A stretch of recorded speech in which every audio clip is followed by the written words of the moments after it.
Vice Consul Jose Garcia III ang mga opisyal ng Guardians Philippines International Incorporated. May balitang Middle East, si Rowan Sondevilla.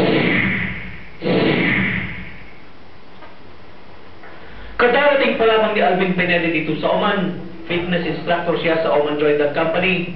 Isa si Alvin sa mga nagtayo ng Guardians Philippines International Incorporated sa Eastern Region. Kami nabigyan ng pansin dito para makadaw kong palad dito sa Oman, ng ating mga kababayan na nangangailangan ng tulong.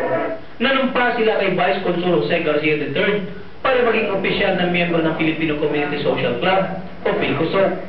Kailangan kasi affiliated sa PhilCOSOC ang lahat ng samahan para legal silang makagalaw dito. Ang PhilCOSOC Club ang kinikilala na napamahalaan ng Oman sila natatangin at nag-iisang samahan ng mga Pilipino dito sa Oman. Nagdagdagan po kami ng bagong miyembro. Dati po ay 13, ngayon ay 15 na.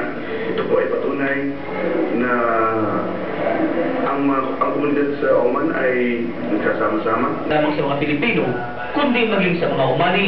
At of course, gusto ko rin makita sa inyo na active kayo sa inyong civic duties. Kasama na rin doon, may tutulong tayo hindi lang sa Filipino community, kundi sa local community ito. Sa kasalukuyan, 26 pa lang mga miyembro ng grupo at hinikayat nila ang iba pang mga Pinoy na sumali sa kanilang grupo. Nagbabalita sa Middle East, Rowan Sondevilla, Muscat, Oman.